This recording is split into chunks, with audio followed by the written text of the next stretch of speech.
Hello everyone, आप सभी को हमारा प्रणाम। जय श्री कृष्णा, राधे राधे।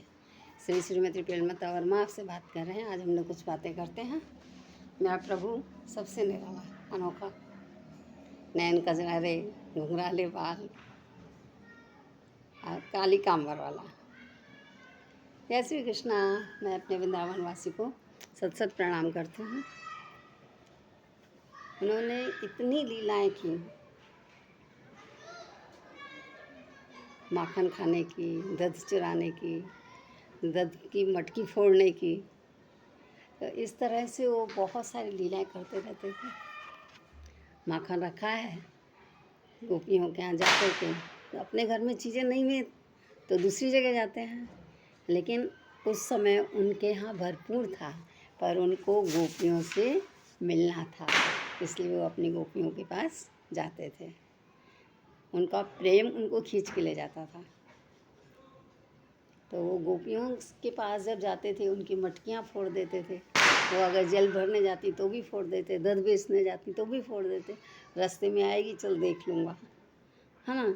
लेकिन इस तरह का जो वो काम करते थे, वो उन्होंने ये दिखाया कि ये सब लीला है, प्यार यानी वात्सल्य है। और वो वात्सल्य कैसा है? निश्चल। तो जो निश्चल वात्सल्य है, उसमें सदा प्रेम समाया रहता है, उसमें कोई कर्म नहीं दिखाई देता प्रेम के सिवाय। वैसे तो जब उनको माँ यशोदा घर में माखन मथ रही थी, उस समय नंदलाल जो है आते हैं और देखते हैं कि वहाँ माखन मथ रही है। अब बाजू से लोटे हुए थे, माँ सोई हुई थी, तब तक वो आराम से लेटे थे। और जैसे माँ उठ करके गई, उन्होंने बोला ये बाद में परेशान करता है, तो ला आज मैं जल्दी ही माखन निकाल लेती हूँ। तो सुबह सुबह जल्दी उठ गई, 3 बजे तो नहा धोकर वो तैयार होकर के रेडी हो गई और माखन निकालने लगी। वैसे भी है कि दिन निकलने से पहले माखन निकाला जाए तो वो सबसे ज़्यादा लाभकारी होता है। तो इस तरह से जब वो माखन निकालती, उस दिन जब वो माखन निकालने के लिए जल्दी उठ करके तैयार हुई और जा कर के बैठी बिलोने के लिए, इतनी देर में तो वो उठ के चले आए। देखा माँ बाजू में नहीं है, वो उठ कर आ गए और अपना उसको खींचने लगे कि ये मुझे छोड़ कर यहाँ कैसे आई, मैं वहाँ पर हूँ और मुझे छोड़ कर आई क्यों। यानी वो अपना बालपन, अपना रूप दिखा रहे हैं बच्चे वाला। तो वो तो उनकी यशोदा के नंद में तो वो भगवान नहीं है, वो बड़े नहीं हैं, वो उसके बच्चे ही हैं। तो वो बच्चों की तरह से उनकी पालना करती है। और जब जा कर के खड़े हो जाते हैं, उनके हाथों से खींच लेते हैं, कहीं चारों तरफ से उनको परेशान करते हैं, जाके पीछे से पे से लपेट लेते हैं, हाथ से चलाने नहीं देते हैं। तो बिलोना उनका रह जाता है, आखिर वो उठ जाती हैं।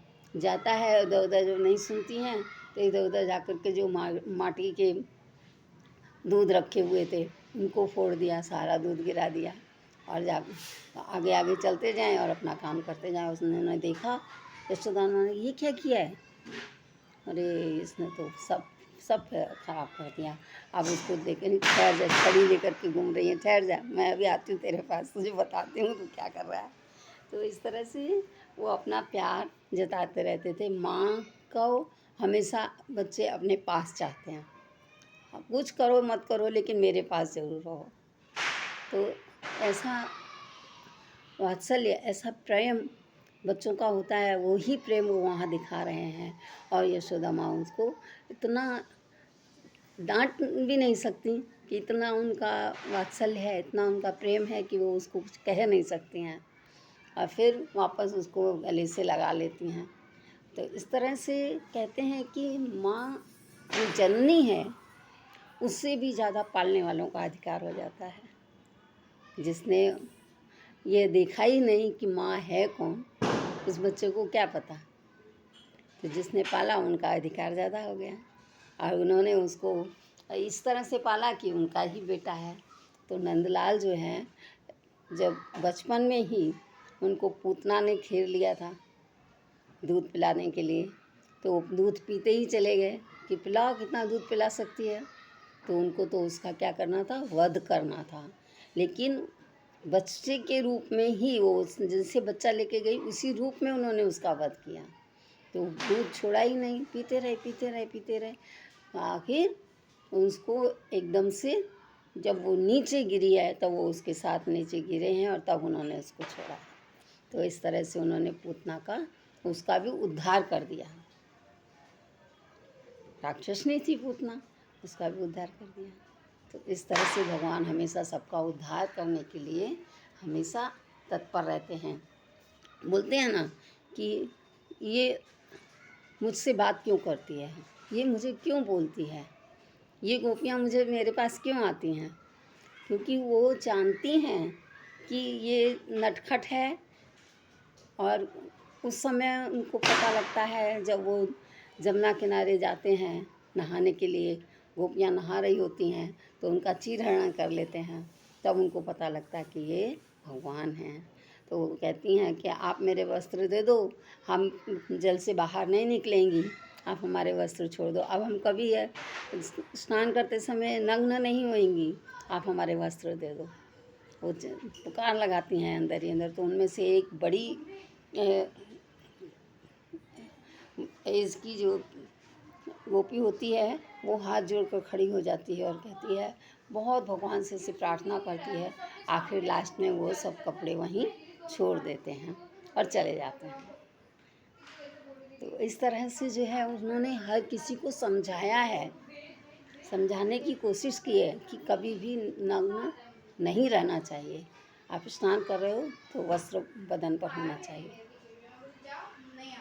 और वह क्या करते हैं, अभी आज ही देख लीजिए, ये संसार है, इस संसार में सब बोलते हैं कि भगवान है कहाँ, है क्या भगवान, कोई भगवान नहीं। लेकिन नहीं, मनुष्य के अंदर जो है, जो उसके विचार हैं, जो उसकी प्रेरणा है, वो कहाँ से आती है, तो वही तो भगवान है।